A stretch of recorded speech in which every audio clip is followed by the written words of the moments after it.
Salut à tous et bienvenue sur cette nouvelle vidéo de La Vie Balbinien. Aujourd'hui on est là pour interviewer Leïla Bouzidi, qui est 18e de liste sur la liste UMP Nouveau Centre Gauche Moderne, qui est la seule balbinienne sur cette liste, qui est balbinienne depuis maintenant une quarantaine d'années, et on souhaitait savoir quel a été son parcours associatif et politique pour la mener jusqu'ici. Voilà. Donc effectivement, je suis donc issue du quartier de l'Abreuvoir, donc sur Bobigny, donc un quartier excentré de la ville. Donc je suis arrivée à l'âge de 2 ans, où j'ai fait mon parcours scolaire sur la ville. Et au moment de mes études universitaires, j'ai monté avec d'autres amis du quartier l'association Caridas. Donc c'était la première association de jeunes sur la ville qui avait pour vocation de lutter contre l'échec scolaire, puisqu'on s'est rendu compte que dans le quartier, les petits, en tout cas, vivaient des grosses difficultés, notamment d'illettrisme. Et l'idée aussi était de pouvoir sortir les jeunes et les enfants du quartier, puisqu'on était dans un quartier excentré où les institutions de la ville n'arrivaient pas à toucher ce public et ne proposaient pas en tout cas on va parler de culture tout à l'heure, l'accès à la culture, au sport et aux loisirs de cette population. Voilà l'objectif de l'association Caridas.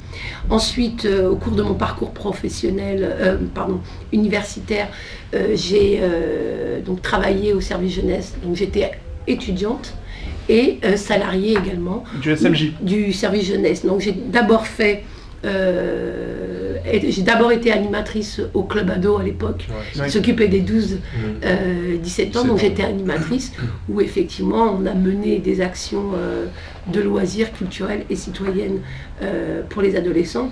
Et étant issue de l'Abreuvoir, on m'a missionné pour effectivement sortir les jeunes du quartier. Mais mon association, le Caridas, poursuivait son activité. Ensuite, effectivement, j'ai été ensuite directrice adjointe du service jeunesse de la ville de Bobigny, environ 5-6 années. Donc j'ai une expérience professionnelle de 12 ans au sein de la collectivité. Ma mission et mon activité professionnelle, elle reposait essentiellement sur des actions citoyennes et faire en sorte que ces jeunes deviennent autonomes et en aucun cas être un faire-valoir politique du Parti communiste pour les jeunes. D'accord, donc vous n'avez jamais été encarté PCF? J'ai jamais été encarté PCF.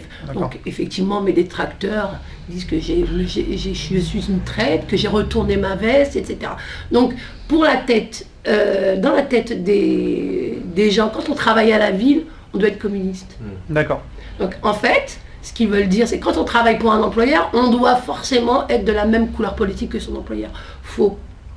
Donc voilà, et puis de toute façon, j'avais qu'un poste à petite responsabilité, et que moi, mon travail était un travail de technicienne qui aidait à la décision des politiques. Mais en aucun cas, j'étais là pour réconforter le Parti communiste ou faire des adhésions des jeunes pour le Parti communiste. Donc vous pensez qu'une quelconque orientation idéologique n'avait pas lieu d'être dans l'exercice de votre fonction? Complètement. Et je suis effarée de voir aujourd'hui que le service jeunesse est un outil pour le Parti communiste et non pas un outil pour la construction et l'autonomie de la citoyenneté des jeunes dans cette ville.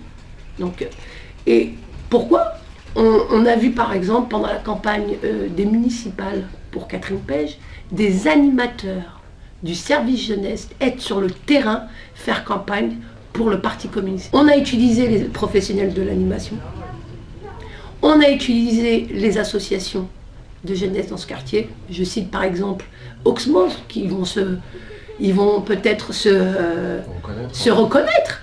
Mais je pense que, travailler dans un service jeunesse, un service public, les salariés ont le droit de réserve et n'ont pas à s'afficher. Ça veut dire que dans la tête des Balbiniens, le service jeunesse, les animateurs du service jeunesse, ce sont simplement des outils pour le Parti communiste et qui ne sont pas là pour aider à la construction et à la citoyenneté de la jeunesse. Et les associations de jeunes doivent s'inscrire dans un collectif, doivent s'inscrire dans une plus-value à donner à la jeunesse dans notre ville et non pas aussi comme un faire-valoir, un alibi ou un outil qui servirait au Parti communiste. C'est malheureusement ce qu'on voit dans la ville, et toutes les associations dans cette ville, le Parti communiste travaille à implanter les associations dans cette ville pour l'activité simplement du Parti communiste. Donc malheureusement, il y a des associations qui refusent d'être dans cette pression, et qui, du coup, on leur refuse des financements. Pire encore, on leur refuse des financements de droit commun des politiques de la ville, qui sont simplement les deniers de l'État. Est-ce que cette stigmatisation et cette marginalisation des associations qui ne veulent pas entrer dans un jeu politique ou idéologique, elle est très ressentie par les responsables de ces associations? Ah oui, complètement, puisque moi je les ai rencontrés, donc, et qu'ils me font part de leurs difficultés. Donc ce que j'ai fait, c'est que depuis septembre 2009, l'État a mis en place les délégués du préfet, qui sont chargés de voir un peu comment les acteurs socio-éducatifs et comment les deniers de l'État sont redistribués par les collectivités. Donc à ce titre, je les ai rencontrés, et j'ai fait la liste de toutes les associations de la ville qui ne sont pas financées dans le cadre du CUCS, contrat urbain de cohésion sociale, dans le cadre des FIPD. Et donc, les délégués du préfet ont rencontré ces responsables associatifs et ont pu faire déclencher ne serait-ce que la remise du dossier CUCS. Le CUCS est un dispositif de droit commun de l'État où il doit être géré de façon transparente. Ce n'est pas le cas à Bobigny. Donc les responsables associatifs se battent, et je serai à leur côté pour me battre avec eux, pour qu'ils puissent obtenir ces financements. D'autant plus que le chef de projet cohésion urbaine, de contrat urbain de cohésion sociale, il faut savoir qu'il est rémunéré en partie par l'État et rémunéré en partie par la collectivité. Il se doit de faire la publicité des appels d'offres du CUCS, et il se doit d'être formateur auprès des associations pour les aider à constituer leur dossier. Ce n'est pas le cas aujourd'hui à Bobigny. Pour moi, les communistes et les socialistes qui gèrent notre ville font simplement du clientélisme. Et c'est pas normal, on n'a pas le droit de le faire. D'accord. On parlait tout à l'heure un petit peu de transparence. Il y a un sujet, c'est l'intercommunalité. Oui. Alors, que pensez-vous de la communication autour de ce sujet-là? Alors, il y a eu une communication tronquée. Et Madame le maire s'en est servie beaucoup, où elle a utilisé le résultat de la consultation qui a été faite avant les élections municipales 2008, où dans la consultation était posée la question: est-ce que les Balbiniens souhaiteraient donc une intercommunalité? Et elle avait cité 11 villes uniquement. Donc les villes qui sont aujourd'hui dans l'intercommunalité ne sont pas les mêmes sur le questionnaire de la consultation. Donc les Balbiniens ont dit oui pour une intercommunalité, parce que c'est important et nécessaire d'être intercommunalité. Sauf que dans la question qui est posée, on ne parle pas du contenu.